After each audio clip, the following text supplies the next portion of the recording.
सतगुरु चरण को करूं सो प्रेम प्रणाम। अशुभ हरण मंगल करण धनी श्री देवचंद्र जी नाम। श्री प्राणनाथ निज मूलपति श्री मेरे राज सुनाम। तेज कुंवर श्यामा युगल पल पल करूं प्रणाम। प्रथम लागू दो चरण को धनिये ना छुड़ाइयो खिन्न। लाख तली लाल एडियां मेरे जीव के यही जीवन। इन पांव तले पड़ी रहूं धनी नजर खोलो बातुन। पलना वालों निरखुने तेरे मेरे जीव के यही जीवन। धनी जी मेरे जीव के यही जीवन। बोलो श्री प्राणनाथ प्यारे की जय। श्री सतगुरु महाराज की जय। प्रणाम।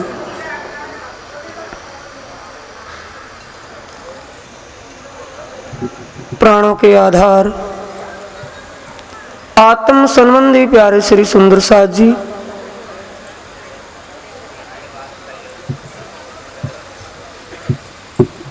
धर्म प्रेमी साथियों, माताओं बहनों,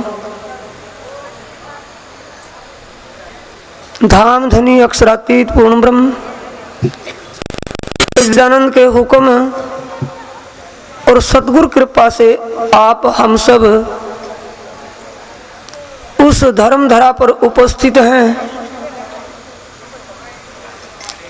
जिस धर्म धरा पर धाम धनी स्वरूप हमारे हादी स्वरूप ने तप किया है। उनके इस वार्षिक महोत्सव के उपलक्ष्य में ये कार्य दिख रहा है और कारण इसके पीछे उस धाम धनी को पहचान कर उनके चरणों के प्रति समर्पणता भाव बन जाए। ये मेले भंडारे कोई भी महोत्सव हो, इसकी विशेषता जागनी में आती है।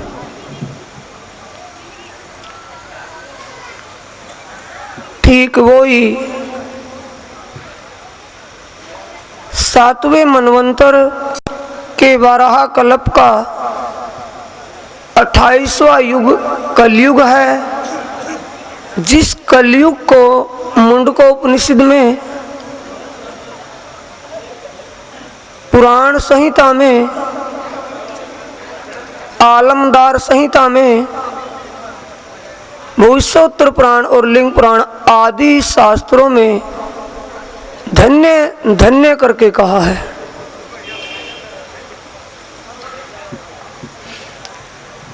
इसको धन्य धन्य कहा है सुंदर साथ जी। अगर इसी बात को विचार लें तो ये जीवन का उद्धार हो जाए, जीव कल्याण को प्राप्त हो जाए। सिर्फ ये बात समझ ले इसको धन्य क्यों कहा है। यही स्वामी प्राणनाथ जी वाणी में फरमाते हैं। वाणी उनकी तरफ से कोई अपना एक नवीन ज्ञान नहीं है, शास्त्रों को ही खुलासा करके समझाया है। शास्त्रों से बाहर एक भी कोई शब्द नहीं बोला। जिन शास्त्रों में वो बातों ने भेद छिपे हुए थे, दुनिया पढ़ती थी, लेकिन उनकी वो समझ से परे का ज्ञान था। उनके हुक्म से होता है। जो दुनिया में होता है, हो रहा है, होगा, उस परमात्मा के हुक्म से होगा। विजयाभिनंदन बुद्ध निष्कलंक अवतार, आखिरी जमाने के खाविंद महामती स्वामी श्री प्राणनाथ जी वाणी में संकेत तो अपने वतन के साथियों को करते हैं, लेकिन सुख सारे ब्रह्मांड को देने के लिए वो आए हैं। वाणी में, आगम वाणी में आया है चौपाई में, ए बात पहुंची जाए बैकुंठ, बुद्ध जी उड़ायो उन्मान, सुख शिव सन ब्रह्म नमे विष्णु लक्ष्मी नारायण। देव लोक के देवता तो नमन करते हैं। अब स्वामी प्राणनाथ जी क्या देवताओं को ही लिए मुक्ति देने के लिए आए हैं? नहीं, आगे की चौपाई में फिर बोलते हैं, मुक्ति दे सब जीवों को, पावे पशु पक्षी नर नार, होशी वैराट ए धन धन, सुख आनंद अखंड अपार। कोई भी साहित्य, कोई भी ऐसी हिस्ट्री, कोई भी शास्त्र नहीं कहता कि उस विजयाभिनंदन बुद्ध निष्कलंक अवतार के आने से पहले किसी एक भी जीव का कल्याण हो। हाँ, मुक्तियां प्राप्त अवश्य कर ली, देवलोक के देवताओं के देवलोक का सुख प्राप्त हो गया, लेकिन किसी का भी कर्म बंधन नहीं छूटा। कर्म किया, शुभ कर्म किया तो देवलोक का सुख भोग लिया, अशुभ कर्म हुआ तो नरक अग्नियों में नरक भोग लिया। ये तो होता रहा। किसी किसी उच्च कोटि के साधक ने सारूप्य, सालोक्य, सामीप्य और सायुज्य, ये 4 प्रकार की जो मुक्तियां सत्यलोक की कही है, उनको प्राप्त किया, वैकुंठ धाम के मुक्तियों को। लेकिन ये सत्यलोक, वैकुंठ आदि देवलोक में ही गिने जाते हैं। 14 लोक का ब्रह्मांड अष्टावरण के दायरे में, इससे परे शून्य आदि, मां शून्य समष्टि, ये सब इसी दायरे में आता, बढ़ने मिटने में। यहां तक का सुख तो मिला, किसी को भी निराकार के पर्दे से आगे का दरवाजा नहीं मिला। सब इस महाशून्य समष्टि के अंदर घूमते रहे। स्वामी प्राणनाथ जी कहते हैं, मेरे वतन के साथियों, कहना अपने के लिए संकेत होता है, लेकिन सुनता तो सब किसी को है। कहन मेरा उम्मत को सुनसी सब संसार, मकसूद तिनका होई सी जो लेसी दिल विचार। उसको सुख मिलेगा, उसको लाभ होगा, उसकी वो इच्छा पूरी होगी जो इसको विचार लेगा। ना जाने कितना सुख मिलेगा। कहना सुनना गया रात में, अब आया रहने का दिन, यानी विचारने का समय आया है। स्वामी जी कहते हैं, महामत कहें जो होए धाम की, श्री महामत कहें जो होवे धाम की, सो पहचान के लीजो लाहा। लेख सको सो लीजियो, फिर ऐसा ना आवे समय। क्योंकि शास्त्रों में इस कलयुग के लिए विशेषता कहा है। कलयुग का ये आखिरी चरण जा रहा है।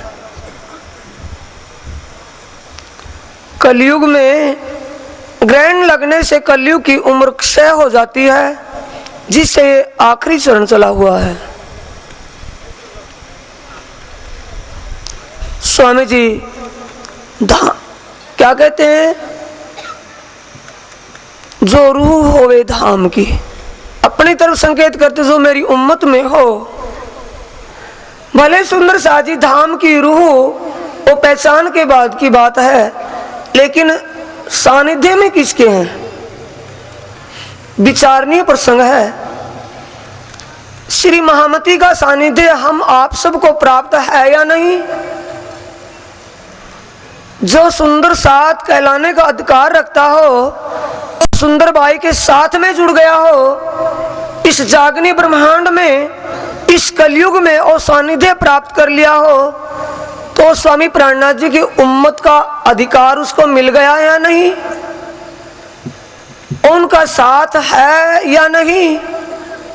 इसलिए प्राणनाथ जी कहते हैं जो होवे रूह धाम की, मेरे निज धाम की, जो मेरे वतन की रूह हो, वो विशेष करके विचार करना।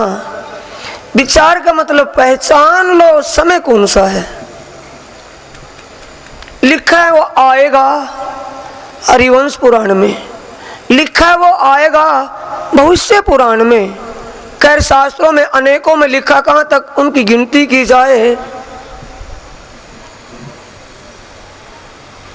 हरिवंश पुराण के भविष्य पर्व के 4थे अध्याय में यह जिक्र आता है।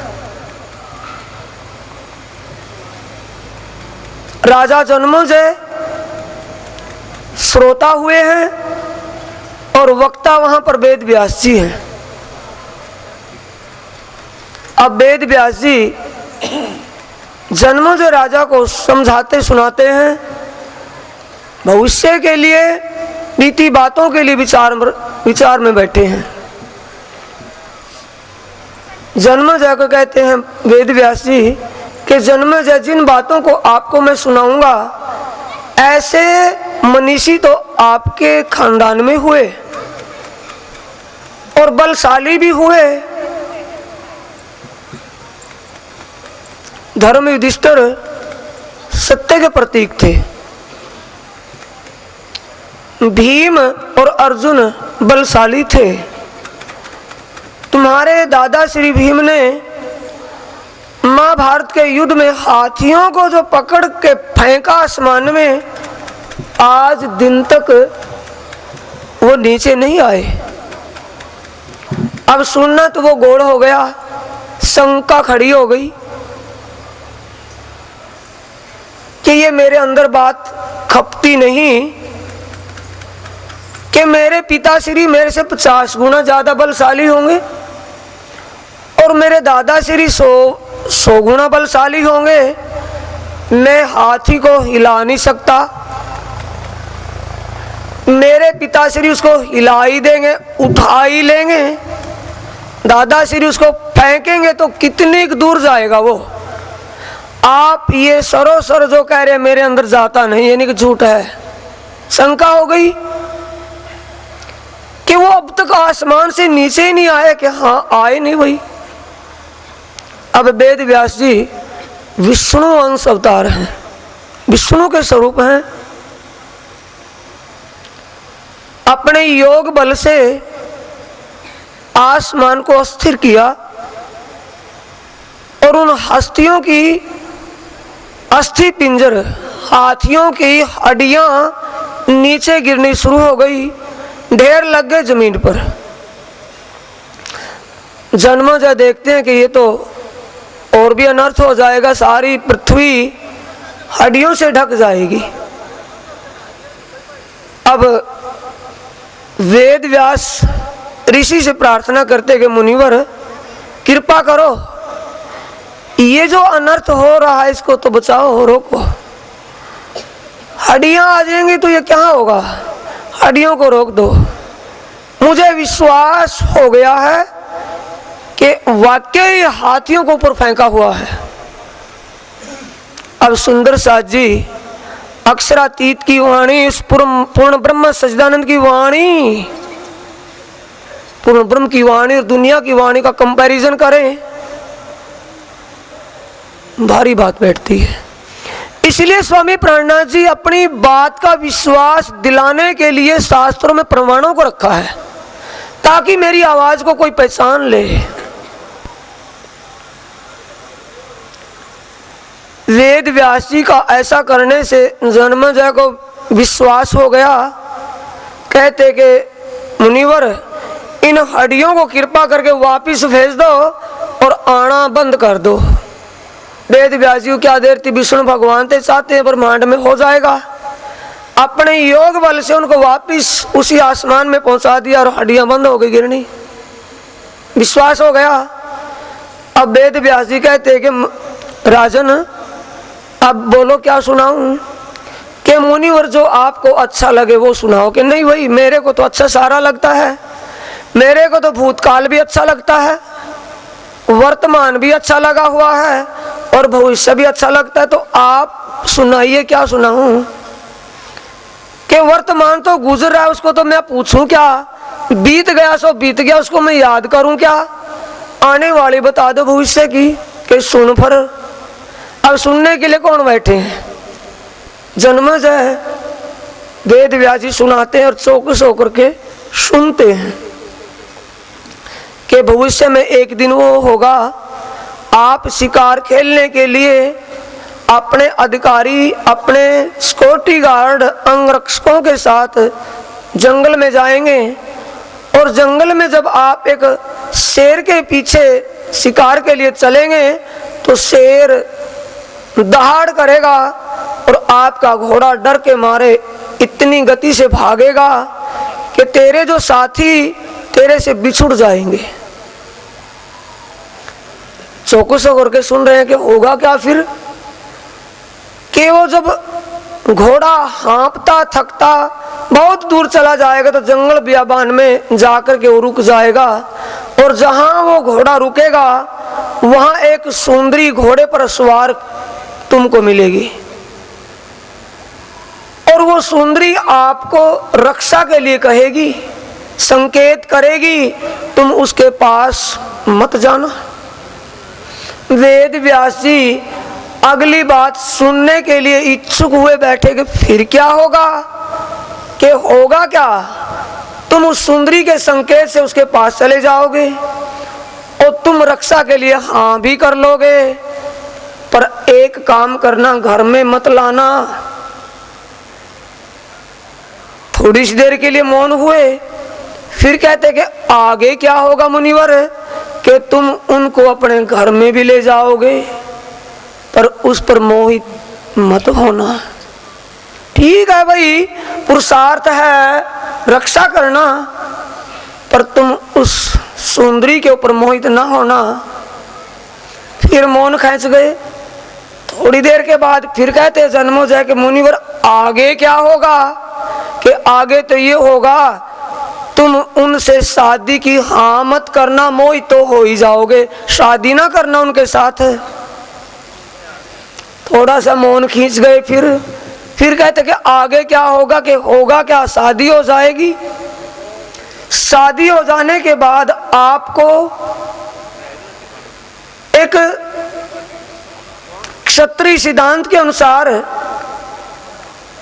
यज्ञ करना पड़ेगा और उसमें ब्रह्म ऋषियों को बुला करके निमंत्रण दे करके उनको रसोई भंडारा करवाना पड़ेगा। सिद्धांत है वो। और सिद्धांत में जो रानी और राजा की शादी होती है वो ही उनको निमंत्रण से बुला करके प्रसाद यानी रसोई भंडारा जिमाते हैं। स्नान ध्यान अपना वस्त्र आदि शुद्ध वस्त्र पहन करके स्नान करके ब्रह्म ऋषियों को जिमाएंगे। पर जिमाते वक्त ही गड़बड़ होगा, सारी बात तो खप जाएगी, यहाँ करके गड़बड़ होगी। कि होगा क्या मुनिवर? वो तो बता दो कि होगा क्या? वो सुंदरी जो होगी वो दुनिया की आम कोई स्त्री नहीं होगी, वो स्वर्ग की एक देवराज इंद्र की परी होगी जो चरित्रहीनता के कारण देवराज इंद्र उसको मृतलोक में उतार देंगे। और जो इंद्र की परी होगी उसका श्रृंगार 5 मिनट के बाद स्वयं बदलता है, उसको बदलने की आवश्यकता नहीं पड़ती। और श्रृंगार बदलेगा तो क्या होगा? सिद्धांत भंग हो जाएगा। फिर क्या होगा? कि होगा क्या? शंका हो जाएगी ब्रह्म ऋषियों को कि भी राजा की शादी एक रानी के साथ हुई है या अनेकों रानियों के साथ। इस शंका को दूर करने के लिए ब्रह्म ऋषि तेरी रानी के पांव पर खीर का छिंटा लगा देंगे और रानी जब पोशाक बदल के दोबारा पंडाल में घूमती मिलेगी तो खीर के छिंटे से वो पहचान लेंगे रानी तो वो ही है पर श्रृंगार बदला हुआ है। उसी वक्त वो रसोई भंडार छोड़ करके खड़े हो जाएंगे और सिद्धांत भंग करने से वो आपको श्राप देंगे। क्या श्राप देंगे मुनिवर? सुंदर साथ जी, अगर सपने में पड़ोसियों के साथ कोई दंगा फसाद लड़ाई होता देख रहे हो तो देखते रहे, कोई दिक्कत नहीं। और जब कोई आकर के अपने कोई लगे तो नींद खुल जाएगी तुरंत। अब क्या कहते हैं, कोड, क्या श्राप मिलेगा कि कोड लग जाएगा तेरे को और वो कोड किसी भी जन्म में दूर नहीं होगा। ये लगी कसुत्ती लगी ना, लेकिन खूब, किसी भी जन्म में कोड ठीक नहीं होगा। मैं कुश्ती रहूंगा कि हाँ पक्का। कहने वाले तो ब्रह्म ऋषि हैं, ऋषि मुनि हैं, कोई झूठ तो बोलेंगे नहीं कि उनका जो कहते हैं आगे के लिए सच्चा होगा। उसकी कोई दवा या दुआ कि ना कोई दवा और ना कोई दुआ। तब और भी चिंता हो गई कि उसका कोई है, कोई उसका उपचार के उपचार नहीं है। लेकिन तुम चिंता मत करो, उसका उपचार एक विशेष, जिसको कहते हैं सरकारी उपचार, उसका प्राकृतिक उपचार होगा। कि क्या होगा? तब सुंदर साथ जी भविष्य उस हरिवंश पुराण के भविष्य पर्व में चौथे अध्याय में 21वां और 22वां श्लोक कहा है। पीछे का प्रसंग तो ये आया, 21वें श्लोक में कहते हैं कि अभाविनो भविष्यन्ति मुनियो ब्रह्मा रूपिणाए, कि आने वाले भविष्य में यहाँ इस ब्रह्मांड के अंदर, इस मृतलोक के अंदर ब्रह्म मुनि प्रकट होंगे, आएंगे। क्या मुनिवर आप ब्रह्म मुनि नहीं हो? कि ना बाबा मैं ब्रह्म मुनि नहीं, मैंने तो ब्रह्म मुनियों की पहचान स्वप्न भी नहीं आज तक देखा। कैसे ब्रह्म मुनि? क्या आपके गुरु नारद मुनि वो ब्रह्म मुनि नहीं हैं? कि ना वो भी ब्रह्म मुनि नहीं हैं। क्या नारद मुनि के गुरु सनकादिक ऋषि वो भी ब्रह्म मुनि नहीं है? कि ना वो भी ब्रह्म मुनि नहीं है। इसी श्लोक के अगले चरण में बोलते हैं उत्पन्ना कलो युगे, कलयुग में प्रकट होंगे वो तो। पर थोड़ी सी उनकी पहचान तो बता दो ताकि पहचान हो जाए। प्रधान पुरुष आसरा, बोलो श्री प्राणनाथ सतगुरु महाराज की। अभी स्वप्ने में पड़ोसियों की लड़ाई देख रहे थे, अब हमारी आ गई। पड़ोसियों की सुन रहे थे ना, अब हमारी आ गई। तो सुंदर साथ जी, हम क्या हैं? सुंदर साथ प्राणनाथ जी की उम्मत, यानी उनकी जमात।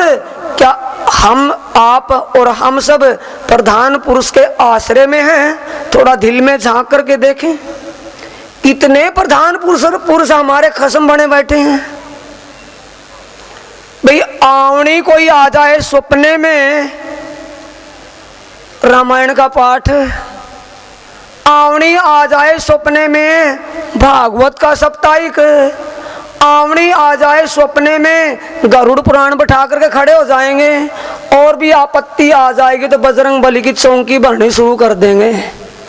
दिल से पूछ लो, हम अक्षरातीत के सानिध्य में हैं या इन माया के गुलामों के, जो माया के अधीन हैं।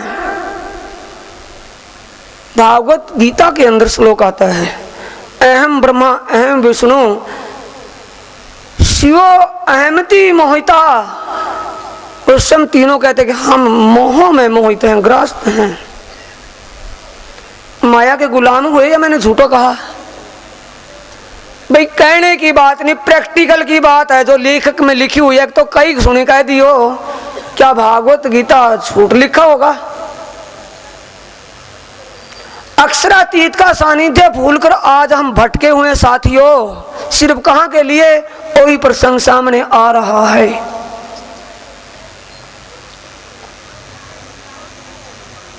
स्वामी जी कह रहे हैं, ऐ मेरे साथियों, ऐ मेरे धाम की रूह, तुम तो पहचान लो। दुनिया तो पहचानेगी कि ना पहचानेगी, दुनिया ने तो पहचान करके खूब शोर किया कि आएगा भाई आएगा। कौन आएगा? इस वराह कल्प का खसम बन करके वो कलयुग का मालिक आएगा, जो कलयुग का विनाश करेगा, कलयुग का अंधकार मिटाएगा। ओ विजयानंदन बुद्ध निष्कलंक आएगा। कितने प्रमाण है सुंदर साजू उसके आने के लिए। क्या हमने उसको जान लिया? क्या हम उसके सिद्धांत पर चले हुए हैं? क्या हम उसकी उस राह को देख रहे हैं? चलना तो परे की बात, राह भी नहीं देख रहे।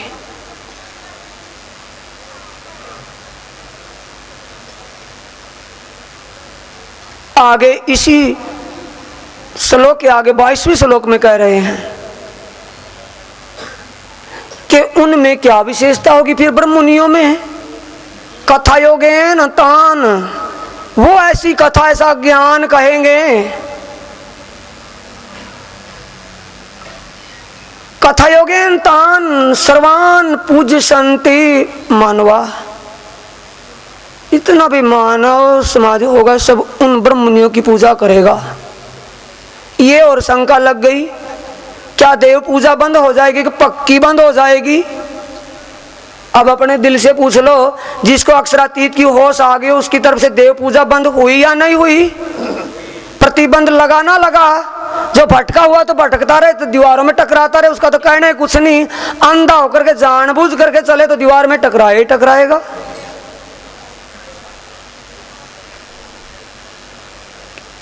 मानव समाज सब उनकी पूजा करेगा कि उनकी पूजा होगी देव पूजा, तो मनवांछी फल देती है। उन ब्रह्ममुनियों की पूजा से क्या मिलने वाला है फिर? आगे के चरण में इसी श्लोक में कहते हैं, यस्य पूजा प्रभावेन जीव सृष्टि उदाहरणम। खोल करके देख लो किसी शास्त्र को, कोई भी पुराण है, कोई भी शास्त्र है, कोई भी उपनिषद है, किसी को भी देख लो, कुरान हो या कतेब हो, वेद हो या पुराण हो, किसी भी एक जीव को निराकार के पर्दे से का रास्ता ही मिला हो, दिशाई बताई हो किसी ने? और वो क्या कहते हैं, यस्य पूजा प्रभावेन जीव सृष्टि उद्धारणम। उस पूजा के प्रभाव से, उस पूजा के फल से जीव सृष्टि का ही उद्धार हो जाएगा। उसी को कहते हैं प्राणनाथ जी आगम वाणी में, मुक्ति दे सब जीवों को, पावे पशु पक्षी नर नार, होशी वैराट। एक गांव नहीं, एक इलाका राज्य नहीं, एक मुल्क नहीं, वैराट का वैराट ही धन्य धन्य हो। वैराट कौन है फिर? अब गहराई तक चलने लगी बातें।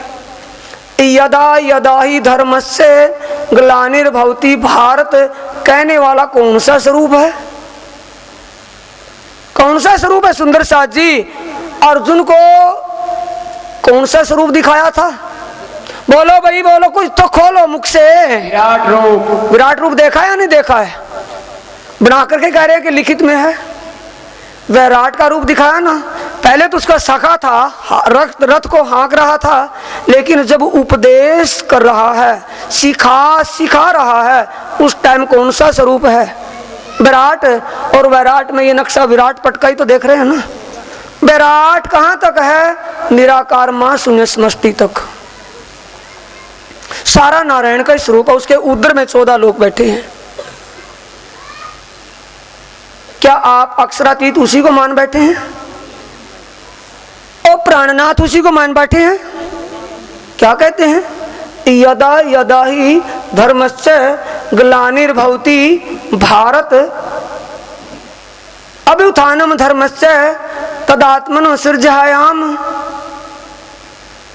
कि अर्जुन चौथे अध्याय में चिंता मत करो, गीता टेक हमारे पास रखा है, अभी मंगवा करके दिखाता हूं। गीता यही मौजूद है, गीता प्रेस से। कि युग युग में मैं अपनी योग माया से प्रकट होता हूं, धर्म की रक्षा के लिए, जीवों का पोषण करने के लिए मैं हर युग में प्रकट होता हूं। श्लोक का टीका है ये, तोड़ रखा है। आगे का श्लोक फिर इसी में चौथे अध्याय का 7वां श्लोक है और चौथे अध्याय में 8वां श्लोक फिर आता है। आगे कहते हैं यदा यदा ही धर्मस्य ग्लानिर्भवति भारत अभ्युत्थानम धर्मस्य तदात्मनुसृजयाम, के युग युग में मैं प्रकट होता हूं धर्म की रक्षा के लिए और जीवों को पोषण करने के लिए। आगे 8वें श्लोक में कहते हैं कि तुम्हें ये शंका किसको लगती है अर्जुन को कि मैं ये कैसे मानूं कि आप हर युग में प्रकट होते हो।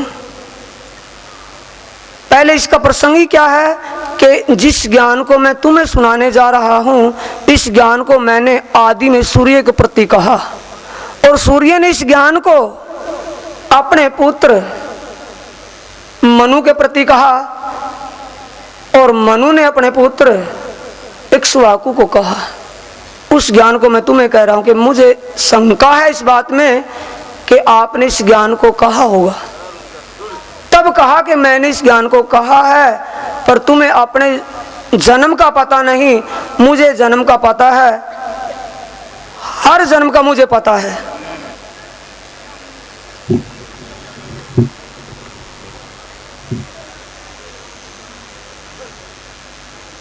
सुंदर साथ जी, हम जब तक इस भ्रम से नहीं निकलते है वो अनादि अक्षरातीत, लेकिन कौन कृष्ण है वो?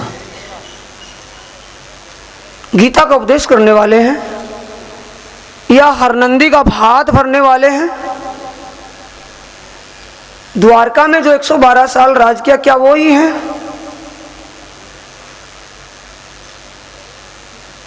ये पहचान करनी है। पहचान के लिए जो लाहा जो आया हुआ है, जिसके लिए दुनिया प्रभावित है, जिसके लिए दुनिया को तो उसकी राह देख रहे हैं दुनिया वाले, लेकिन तुम उनके सानिध्य में हो, उनके चरणों में हो, तुम पहचान करके सुख प्राप्त कर लो। सखीरी जानबूझ क्यों खोइए, जानबूझ करके ऐसा अलेखे सुख अखंड परमधाम के 25 पक्षों का जो आनंद है। परमधाम आनंद भूमि है सुंदर साथ जी, ये दुख की भूमि है। सुख अखंड योग माया के अंदर है और आनंद अखंड परमधाम के अंदर है और दुख अखंड ये यहां देख रहे हैं, इसमें कोई शक ही नहीं। वो परमधाम के अखंड सुखों को यहां किस बदले? सो जाग देख क्यों भूलिए बदले सुख ब्रह्मांड। ब्रह्मांड के सुख के लिए हम उस अक्षरातीत पूर्ण ब्रह्म परमात्मा को पीठ दे करके त्रिदेवा नारायण लक्ष्मी ज्योति स्वरूप व गायत्री आदि को ही सच्चिदानंद माने बैठे हैं। मानते रहे पर सच्चिदानंद पर कोई असर नहीं इस बात का।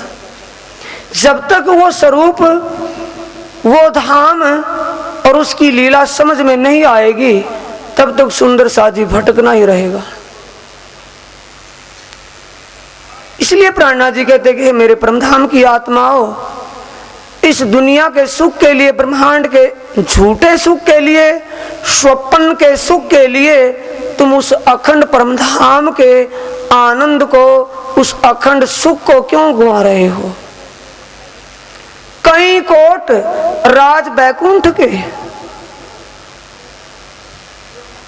बैकुंठ धाम में जो 4 प्रकार की मुक्तियों का सुख है, साई सुख जिसे कहते हैं सुंदर साथ जी सामीप्य मुक्ति के द्वारा प्राप्त होना।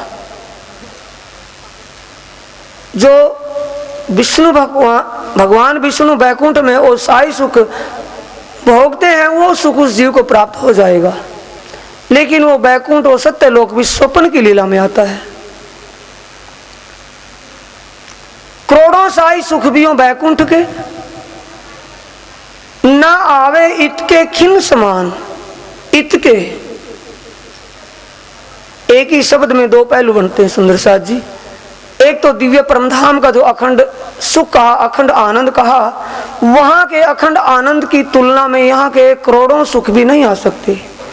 और इस जन्म के दूसरा पहलू बनता है, इस जन्म जो मानव का तन यहाँ मिला है। मानव का तन मिला कहाँ? भरतखंड में। युग कौन सा है? इस वराह कल्प का अंतिम युग, कलयुग। और तन मानव, और वो अक्षरातीत पूर्ण ब्रह्म सच्चिदानंद का अखंड ज्ञान भी प्राप्त हुआ है। इस मानव तन और इस भरतखंड, इस युग और इस ज्ञान को पा करके भी तुम मन्नत मांग रहे हो। मंदिर से अभी रजिस्टर मंगवा करके देख लो पुजारी से, कितने पाठ लिखे हुए हैं। किसके लिए? यहाँ के सुख के लिए। मिला कौन? बैठा कौन है? रोज बोलते हो सदा सत्सुख के दातार। दाता मिला अखंड सुख, अखंड आनंद देने वाले, और मांग रहे हैं फिर भी झूठा सुख। इसलिए प्राणा जी कहते कि निष्काम और निस्वार्थ जीना सीखो, जैसे अव्वल की लीला में थे। ब्रिज और रास हमें सिखाता क्या है? 35 अध्याय जो प्राणा जी ने उस सुखदेव मुनि की वाणी से लिया बीतक साहिब के अंदर, लेकिन जागनी ब्रह्मांड की बीतक साहिब में नहीं है। वो जो मूल बीतक, उससे प्राचीन बीतक है, जो गुजराती भाषा में ज्यादातर मिली है। अब की 12,000 पारायण जब जामनगर में रखे गए थे, उस समय उसको हिंदी में लिया गया है, हिंदी रूपांतर उसका हुआ है।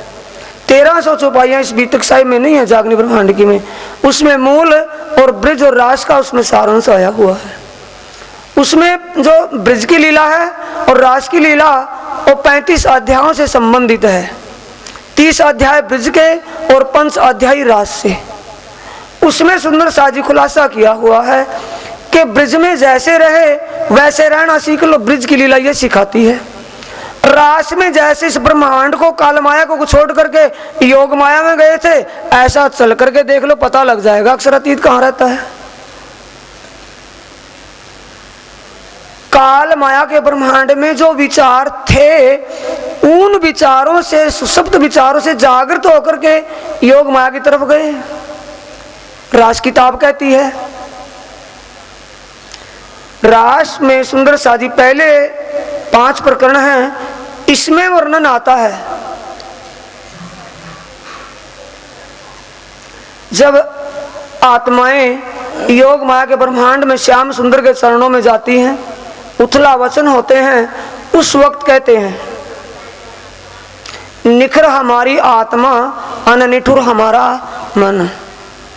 वाला जी, अब से पहले हमने जो कहा, 52 दिन पहले जो कहा था, वो आज जुबान पर नहीं आएगा। पहले हमें आपकी पहचान नहीं थी, इसलिए हमने आपको ऐसे वचन बोले थे। क्या कहा था?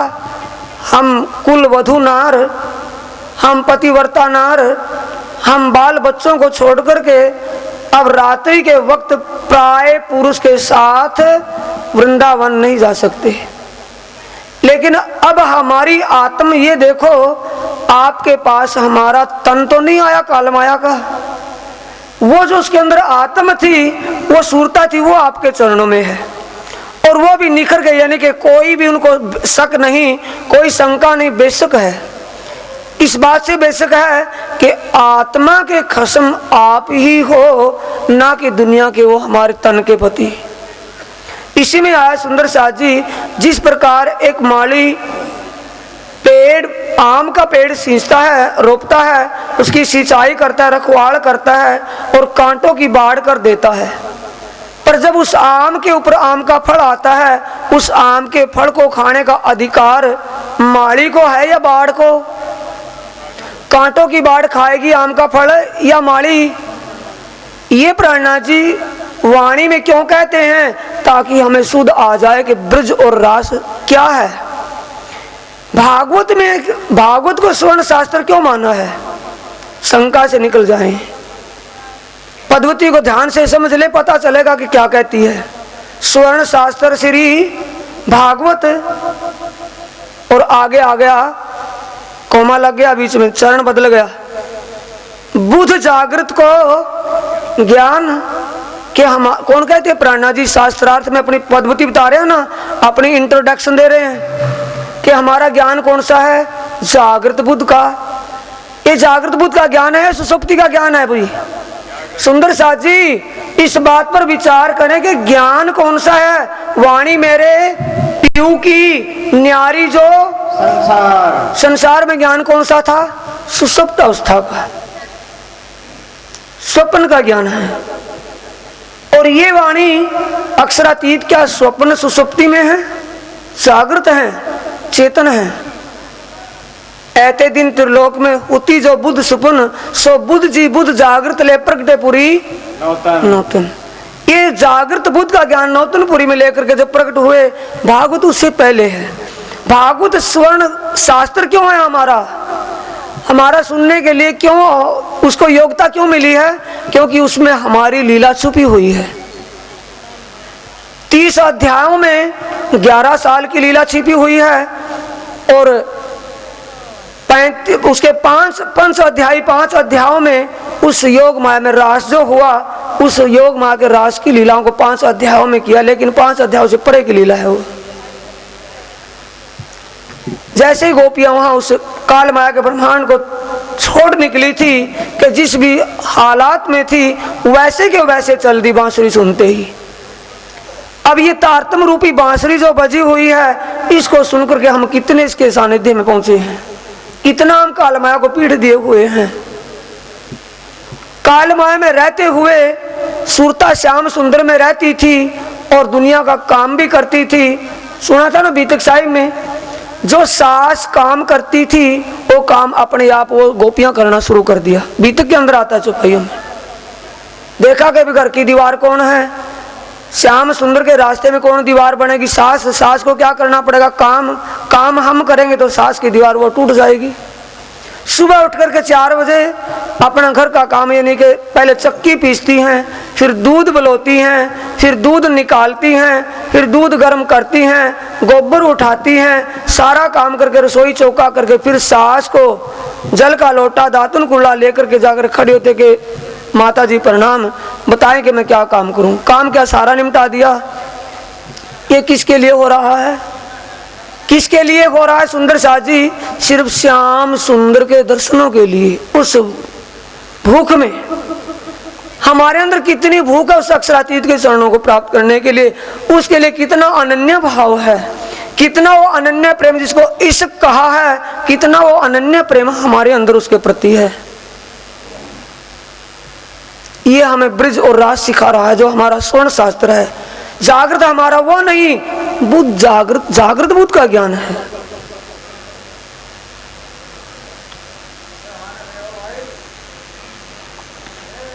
इसीलिए स्वामी जी कहते हैं करोड़ों बैकुंठ के सुख भी इस वक्त में जो ये ब्रह्म ज्ञान, मानव तन, भरत खंड और सतगुरु का सानिध्य नहीं, उनके ज्ञान का सानिध्य मिला है, इसकी एक छिन के बराबर भी, ज्यादा नहीं, एक छिन के बराबर भी करोड़ों बैकुंठ के सुख समीक्षा में नहीं आते, तुलना में नहीं आते। 100 जन्म वृथा जात है, अब कहां तो एक छिन और हमारा जन्म ही वृथा जा रहा है। क्यों? कि समझ और पहचान के बिना रहना इसी आलम में है, रहना काल माया में है, रहना घर गृहस्थ में है। कोई किसी प्रकार का ड्रामाबाजी करके नहीं दिखाना कि भाई किसी प्रकार का भेष धारण कर ले कि विरकत्ता आ गई। विरकत्ता आए तो भाई बाजा बजते ही ध्यान लगे तो ध्यान उसका नाम होता है, ना कि गुफा में बैठ करके ध्यान में बैठे, उसे कहते हैं अनन्यता। तब स्वामी प्राणनाथ जी कहते हैं कि भाई जन्म का जन्म ही वृथा जा रहा है, जितना चला गया तो चला गया, बीती सो बीत गई, बाकी की उम्र संभल जाए, बाकी की रही समझ जाए। कोई चेतो सुबुद्ध सुजान, स्वामी जी कहते सुबुद्ध सद्बुद्धि जिसको धनी ने दी हो, कोई सुजान का मतलब समझदार हो, विचारनीय ये प्रसंग विचार ले, भाई वो तो जागृत हो जाओ, समझ जाओ। एक खिन ना पाइए सिर साटे, एक खिन कौन सी? अब जो मानव का तन मिला है। सुंदर साथ जी, ऊपर के देवलोक भोग भूमि है, यही कर्म भूमि है। नीचे के लोकों में भोग भोगना होता है, ऊपर के लोकों में भी सिर्फ कर्म भूमि है, मृत्यु लोक है। जिसको मृत्यु लोक में मानव का तन मिल गया हो और उसकी एक एक पल कितनी कीमती है, कितनी कीमती है सुंदर साथ जी। जिसका अंतिम श्वास गुजर रहा हो, डॉक्टर लोग उनको ऑक्सीजन लगा करके भी श्वास नहीं दे सकते, फिर एक श्वास लेना बड़ा मुश्किल हो जाएगा। एक छिन के लिए बड़ा कठिन होगा। हमारा कितने छिन गए होंगे, कितने जा रहे हैं, ये विचारने के लिए स्वामी जी ने संकेत किया हमें। किसी को तो नहीं कहा जो रूह हो धाम की लाह ले सको सो लाह लो। सुख लेना हो तो लो, ना लेना हो तो भैया आपकी इच्छा। आनंद तो आपका ही है, आनंद के स्वरूप आप ही हो, आप अपने स्वरूप में लीन हो जाओ। एक खिन ना पाइए सिर साटे, कई मोहरों पद्मों लाख करोड़। करोड़ापति, पद्मापति, कितने लाखों करोड़ों रुपए भी मोहर सरपियां लुटा दे, लेकिन एक श्वास भी फिर नहीं आएगा। और एक श्वास में करना क्या? ये नहीं कि पशु प्रमाण खाए सोए, कमाया खाया सोए, दिन गुजार दिया, अगले दिन दूसरा 3 महीना साल उम्र ही चली गई। उस धनी के स्वरूप को जानकर, उस सच्चिदानंद स्वरूप को जानकर, उस सच्चिदानंद धाम को जानकर, उस सच्चिदानंदमय लीला को जानकर के उसमें चित्त लगाना है। ये कहते हैं कि एक एक छिन जा रहा है, अब भी पहचान लो, अब भी जान लो वो सच्चिदानंद कहाँ है, वो सच्चिदानंदमय लीला क्या है, वो सच्चिदानंद की स्वरूप ही क्या है। ये खुला सुंदर साथ जी प्रकरण जो पीछे चला गया, निज नाम सोई जाहिर हुआ, जाकी सब दुनी रहा देखत, मुक्ति जैसी ब्रह्मांड को आए ब्रह्म आत्म सत्य। और ब्रह्म मुनियों का आने का प्रसंग यहाँ स्वामी जी ने खोल करके कहा है। पर निज नाम कौन सा जाहिर हुआ? कोई व्यक्तिगत नहीं सुंदर साथ जी, ओ सच्चिदानंद स्वरूप, ओ सच्चिदानंद धाम और वो सच्चिदानंदमय लीला। इसी प्रकरण को थोड़ा ध्यान से पढ़ करके समझ करके देखें, जिस प्रकरण में निज नाम सोई जाहिर आया है। आगे क्या खुलता है? श्यामा जी स्वरूप अनूप और जुलूबे जालिया जमुना जी के ऊपर सारा 25 पक्षों का ब्यौरा इसमें आ गया है।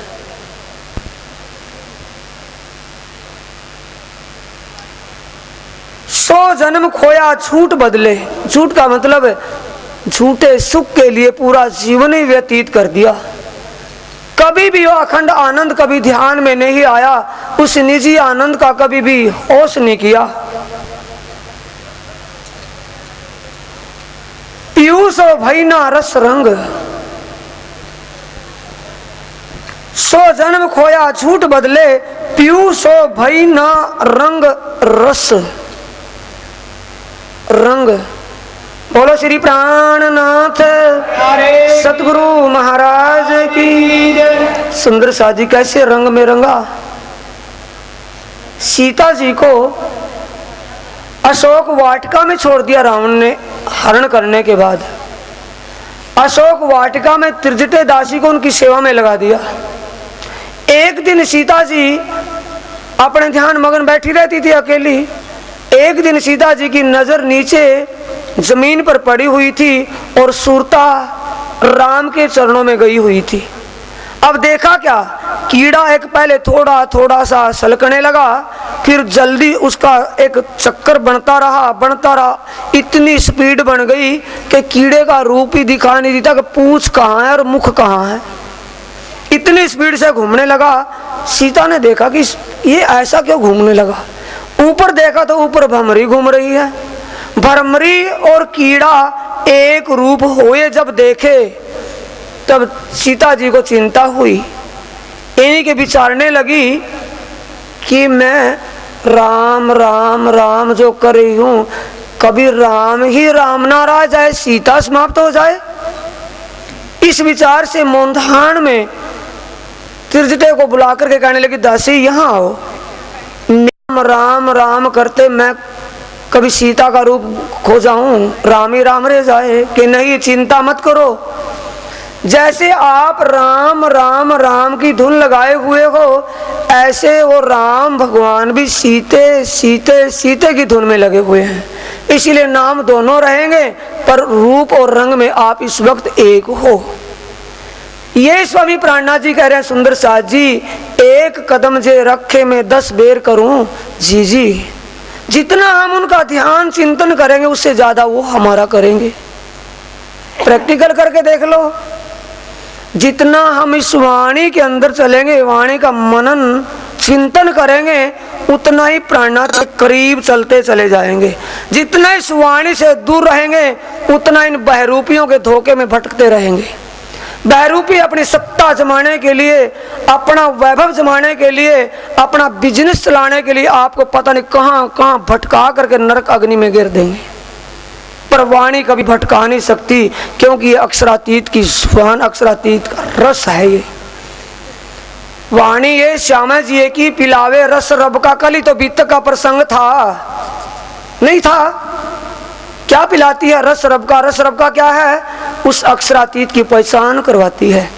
उस सच्चिदानंद धाम और सच्चिदानंद स्वरूप और सच्चिदानंद की लीला इसी से जाहिर होती है, जिसको रोज आप नित्य पाठ में कहते हैं, महाराज जी क्या करें, ये आवनी आ गई, ये आपत्ति आ गई। और महाराज जी क्या कहते हैं आगे से? जवाब दो आज साथियों, क्या कहते हैं महाराज? फिर कभी वाणी का पाठ किया करो, करो। इल्म जादू तो हम जानते नहीं कि तबीज तागे बना करके दे देंगे, विभूति दे देंगे, पढ़ करके भाई घर में छिड़क दिया फतेह हो जाएगी। क्या कहते हैं महाराज आगे से कि प्रगट वाणी और मेर सागर का पाठ कर लिया करो, सुबह उठ के करा करो। सबसे पहले यही करा करो, क्योंकि चेतन दिमाग में, शुद्ध दिमाग में हवा होती है, उस समय चेतनता में कुछ मिल जाएगा ब्रह्म मुहूर्त में। पुष्प नक्षत्र वेला में तो करे ही करेंगे भाई, सूर्य निकलने से पहले तक तो होगा ही, ब्रह्म मुहूर्त में नहीं उठेंगे तो क्या होता उसमें? अब लीला हम जाहिर करें, जो आज दिन तक इस दुनिया में किसी ने की थी, जाहिर नहीं थी, और जाहिर करें। अब लीला हम जाहिर करें, जो सुख सैया हृदय धरे। इसलिए सुंदर साथ जी ज्यादा ना लेकर के समय, क्योंकि बोलने वाले साथी इंतजार में प्रतीक्षा में बैठे हैं। शायद बोलने वाले सो गए होंगे, सुनने वाले तो सो ही गए होंगे, क्योंकि ये पागलपना है। और सुंदर साथ जी बोलने वाले तो शायद चले गए होंगे अपने रूमों में कि भाई ये तो लंबा फिक्रा चल गया।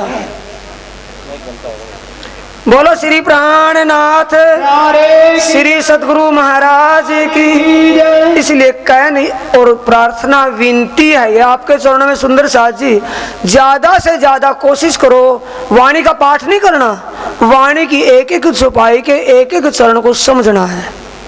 ये वास्तविक है सुंदर साथ जी कि जिस दिन वाणी के इस रूप में खो जाओगे, वाणी समझ में आनी शुरू हो जाएगी। क्योंकि अक्षरातीत जब एक कबीर और एक वो कबीर जी और एक पुणे के पास कहाँ गए थे हम?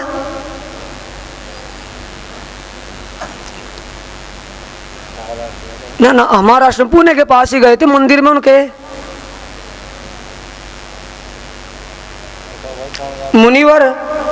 जब वो एक अपने योग बल से झोटे के यानी भैंसे के मुख से 4 वेदों का गायन करवा सकते हैं, ज्ञानेश्वर महाराज और कबीर जी जब एक झोटे के मुख से 4 वेदों का गायन करवा सकते हैं, क्या अक्षरातीत अपनी वाणी नहीं समझा सकते आपको? बोलो प्यारे की। पर अक्षरातीत पर विश्वास कर लो, पूर्ण ब्रह्म पर विश्वास कर लो। धाम का दूल्हा आपके घर आया हुआ है, इसको समझ लो, सब कुछ समझा जाएगा। बोलो श्री प्राणनाथ सतगुरु महाराज की। वाणी का मथन मनन समन चिंतन करो सुंदर साथी, समझो वाणी को।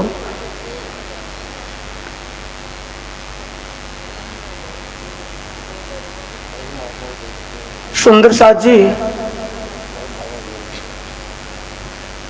चौपाई यहीं पर विराम लेती है। वाणी जैसा वक्त के अनुसार सुबह का मौका मिलेगा चर्चा का या वैसा भी जो प्रोग्राम सूर्य राजी जैसा भी होगा वो करेंगे। अब इसी चौपाई से विराम देते हैं। बोलने वाले साथी कोई भजन व चर्चा के लिए उत्सुक हैं वो भी कुछ कहेंगे, वो भी सुनना।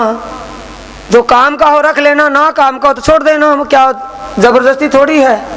दरबार तो लगा हुआ है सत्य का, लेकिन यह सारा कुछ मिल रहा है। जो जिसकी मर्जी आए वो मिलेगा।